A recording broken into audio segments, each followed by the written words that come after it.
মাসের সেপ্টেম্বর মাসে পেয়েছি 13 তারিখ, আর রবিউল আউয়াল মাসে পেয়েছি 9 তারিখ। তার মানে আমরা দেখি যে সামনে যে রবিউল আউয়ালের 12 তারিখ ঘিরে আমরা কি করি, মিলাদুন নবী উদযাপন করি। আজকে আলহামদুলিল্লাহ আমরা এই বিষয় খুলে বলার চেষ্টা করব যে আসলে এটা কিছু আছে কি। রাসূল সাল্লাল্লাহু আলাইহি ওয়াসাল্লামের প্রথম যে বিষয় সেটা হলো তার জন্ম। আগে আমরা ভাবি যে মিলাদুন নবী আসলে কি। মিলাদুন নবী, মিলাদ অর্থ জন্ম, মিলাদ অর্থ কি জন্ম, আর নবী মানে নবীর জন্ম। তাহলে মিলাদুল ফাইম যদি হয় তাহলে কার জন্ম হবে, ফাইমের জন্ম। আরেকটা অর্থ আসে আরবি ভাষায়, একই জিনিসের বিভিন্ন অর্থ আসে, যেমন মিলাদ অর্থ জন্ম, আবার মিলাদ অর্থ স্থান বা কাল আসে, মানে এই স্থানে জন্মগ্রহণ করেছে অথবা এই কালে জন্মগ্রহণ করেছে। তাহলে মিলাদুন নবী অর্থ ওই স্থান অথবা ওই সময় অথবা ওই কাল। নবী মানে হলো নবী করিম সাল্লাল্লাহু আলাইহি ওয়াসাল্লামের জন্মের সময় অথবা জন্মের দিন অথবা জন্মের কাল। তাহলে মিলাদুন নবী মানে খাওয়ার কিছু না, মিলাদুন নবী মানে খাওয়ার কিছু না। মিলাদুন নবীর অর্থ দাঁড়ায় যে তার জন্মের দিন বা স্থান। তাহলে মিলাদুন নবী মানে আমরা বুঝলাম তার জন্মের দিন বা স্থান। আমরা মিলাদুন নবীতে তিনটা বিষয় খুব স্পষ্ট। এক নাম্বার হলো জন্মের সাল, জন্মের সাল 570 খ্রিস্টাব্দে যে জন্মের সাল আছে এটা নিয়ে কোনো সন্দেহ নেই আলহামদুলিল্লাহ। দ্বিতীয় নাম্বার বিষয় হলো জন্মের বার, বার নিয়েও আমাদের সন্দেহ খুব কম, মানে নেই বললেই হয়। তৃতীয় নাম্বার বিষয় হলো জন্মের মাস, মাস নিয়ে হালকা সন্দেহ আছে, অনেক ইখতিলাফ আছে, তবে রবিউল আউয়াল মাসের দিকে বেশি টানে। 12টা মত আছে, 12টা মতের বেশিরভাগ মতই রবিউল আউয়ালের দিকে টানে, তবে বেশি মানুষ যে মত দিয়েছে সেই মতটা আছে রবিউল আউয়াল মাস, যার কারণে বেশি মানুষের মত করে আমরা রবিউল আউয়ালে আমরা উদযাপন করি, অথবা এই মাসটাকে আমরা ধরে নিয়েছি যে এই রবিউল আউয়াল মাসেই রাসূল সাল্লাল্লাহু আলাইহি ওয়াসাল্লামের জন্ম হয়েছে। তো আমরা যে মাসটা ধরেছি এবং আল্লাহ রাসূলের যে দিন সোমবার, এই বারটা নিয়ে কোনো সন্দেহ নেই। আব্দুল্লাহ ইবনে আব্বাস রাদিয়াল্লাহু আনহু থেকে বর্ণিত, তিনি বলেন রাসূল সাল্লাল্লাহু আলাইহি ওয়াসাল্লাম সোমবার আর বৃহস্পতিবার রোজা রাখতেন। তার মানে প্রতি মাসে প্রায় 8 দিন রোজা রাখতেন। আল্লাহ রাসূলকেও এভাবে জিজ্ঞাসা করা হয়েছিল যে ইয়া রাসূলুল্লাহ, আপনি কেন সোমবার আর বৃহস্পতিবার রোজা রাখেন? বৃহস্পতিবার রোজা রাখতো আল্লাহর একান্ত শুকরিয়া আদায় করার জন্য, আর সোমবার রোজা রাখতো এই কারণে যে তিনি সেই সোমবারে জন্মগ্রহণ করেছেন এবং সোমবারে নবুয়ত লাভ করেন এবং সোমবারে নবী হন। এবং আমরা ইতিহাস থেকে যেটা পাই যে তিনি সোমবারে মৃত্যুবরণ করেছেন, কোনো সন্দেহ নেই। তাহলে সোমবার আমাদের খুশির দিন, তিনি জন্মগ্রহণ করেছেন, আবার সোমবারই আমাদের কষ্টের দিন, তিনি মৃত্যুবরণ করেছেন। তাহলে দুইটা বিষয় আমরা একমত হয়েছি। একটা হলো তিনার জন্মের যে সাল 570 খ্রিস্টাব্দে, এবং তিনি যে দিন যে বারে জন্মগ্রহণ করেছেন সেটা কি বার ছিল, সোমবার। সেটা কি বার ছিল, সোমবার। তাহলে মৃত্যুবরণ করে কি বারে, সোমবারে। তাহলে দিন আর সালে নিয়ে কোনো সন্দেহ নেই। হালকা সন্দেহ আছে, সেটা হলো মাস নিয়ে। তবে মাসের যে বেশি সিরাত যারা লিখেছেন তাদের বেশিরভাগ মতই হলো রবিউল আউয়াল মাস। তারিখ নিয়ে 8টা মত আছে, তারিখ নিয়ে 8টা মত আছে, আসলে কত তারিখ সে জন্মগ্রহণ করেছে। এই ক্ষেত্রে আহলে হাদিস উলামা কেরামরা যেটাকে ধরেছে সেটা হলো 8ই রবিউল আউয়াল, যেটা একদিন আগে চলে গেছে, বৃহস্পতিবারে চলে গেছে। এইটাতে যে দুইজন শাইখ মত দিয়েছে তারা দুইজন রাবি নিয়েছে, রাবি অর্থাৎ দুইজন সাহাবীর মত গ্রহণ করে। তো এই দুইজন থেকে মত নিয়েছে যে আল্লাহ রাসূল সাল্লাল্লাহু আলাইহি ওয়াসাল্লাম যে রবিউল আউয়ালে জন্মগ্রহণ করেছেন, রবিউল আউয়ালের ওই 570 খ্রিস্টাব্দের রবিউল আউয়াল মাসের ওই সোমবার ছিল 8 তারিখ। কয় তারিখ ছিল, 8 তারিখ। দুজন সাহাবী থেকে মত নেওয়া, তার মানে এটা একজন গ্রহণ করা যায়। তো এরপরে আমরা যে 12 তারিখ কেন করি, 12 তারিখ করার একটা কারণ আছে। যাই বলি, যদি মিজানুর রহমান আজহারি একটা কথা বলে, আরেকটা কথা আব্দুর রাজ্জাক বিন ইউসুফ বলে, এখন দুটো কথার কোনটা বেশি চলবে? আব্দুর রাজ্জাক বিন ইউসুফেরটা চলবে আমাদের কাছে, কিন্তু পৃথিবীর কাছে, দেশ বাইরের কাছে কারটা চলবে? মিজানুর রহমান আজহারির কাছে। কারণ কি, তার ফেস সবার কাছে চেনা, তার কথাগুলো সবার ভালো লাগে। এমন একজন শায়েখ ছিল, এমন একজন সিরাত লেখক ছিল, তার নাম ছিল ইবনু ইসহাক। ইবনু ইসহাক তিনি ওই 600 খ্রিস্টাব্দে তিনি সবচেয়ে বড় শায়েখ ছিলেন এবং সবচেয়ে প্রসিদ্ধ ছিলেন। যে তার কথা সেই সময় দেশকে দেশ মানত, দেশের লোক মানত। তিনি সিরাত লেখাচ্ছিলেন, তিনি বড় একজন শায়েখ ছিলেন। তো তার বইতে তিনি রাবি উল্লেখ করে যায়। তিনি যে বিষয়টা নকল করেছেন সেটা হলো তিনি তার সিরাতে লিখে গিয়েছেন যে আল্লাহ রাসূল সাল্লাল্লাহু আলাইহি ওয়াসাল্লামের জন্ম হয়েছে 12 রবিউল আউয়াল। যেহেতু দেখেন একজন ভাইরাল মানুষ বলে গিয়েছে 12 রবিউল আউয়াল, সে একজন বড় আলেম ছিল।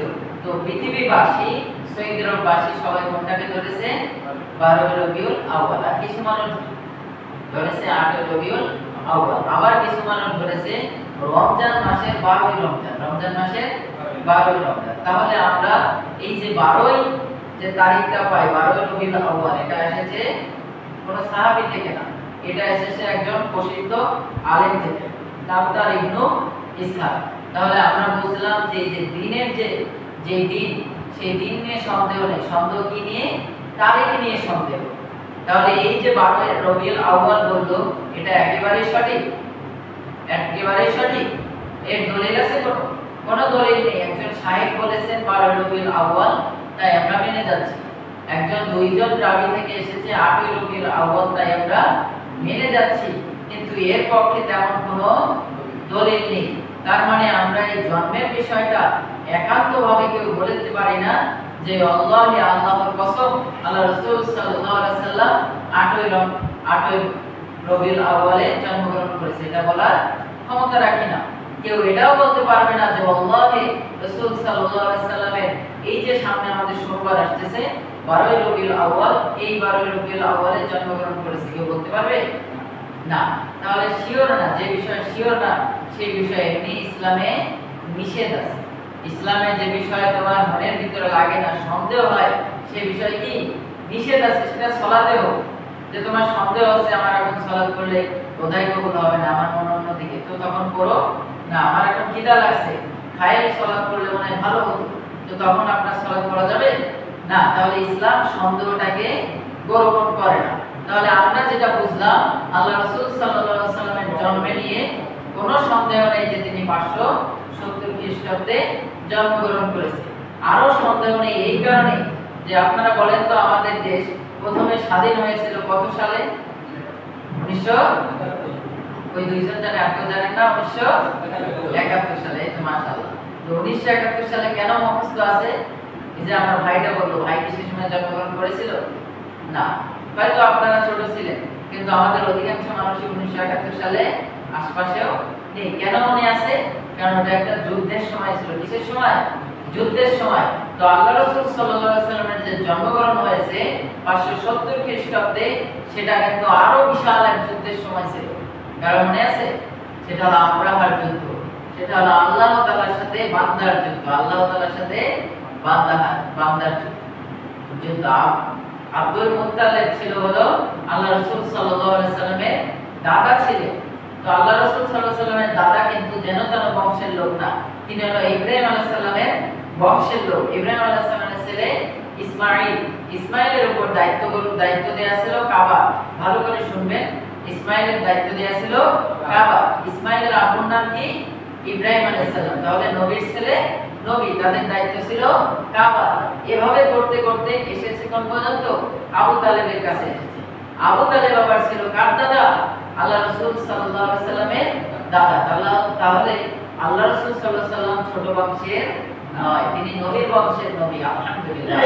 তো এই যে আবু তালেব, তখন তিনি ছাগল চড়াতেন, বিভিন্ন বকরি চড়াতেন, এভাবেই তার জীবিকা নির্ধারণ হতো। এবং তিনি মুসলমান ছিলেন না, তিনি তার আগে যে ধর্ম ছিল ঈসা আলাইহিস সালামের, সেই ধর্মের অনুসারী ছিলেন। কোনটায় পাওয়া যায়, কোনটায় পাওয়া যায় না। তবে তিনি আল্লাহকে মানতেন, আল্লাহকে বিশ্বাস করতেন। এই কারণে তিনি একান্তভাবে একাই কাবাকে বছর শেষে হজ করতেন লোকজন নিয়ে, এবং কাবাকে সব সময় নিজ দায়িত্ব খেয়াল রাখতেন। তো তিনি যখন শোনেন এমন অবস্থায় একদিন যে আব্রাহা এক রাজা ছিলেন, বিশাল ক্ষমতাধর রাজা। যেমন আমরা আমেরিকা শুনতে পাই, আমেরিকার কাছে অনেক পারমাণবিক আছে। তো আগের কালের পারমাণবিক হলো হাতি। কি ছিল? হাতি। হাতির সামনে দাঁড়াতে পারবেন? এখন দাঁড়াতে পারবেন? 100 লোক দুটো হাতির সামনে দাঁড়াতে পারবে? সম্ভব না। তো আব্রাহা তার দল নিয়ে আসতেছে হাতির সাথে। কার সাথে? হাতির সাথে। ফিল মানে হলো হাতি, তো এই হাতি নিয়ে আব্রাহা আসতেছেন। তো বিষয়টা কানে গেল আব্দুল মুত্তালিবের। কানে যাওয়ার পরে সে তো আল্লাহকে বিশ্বাস করে।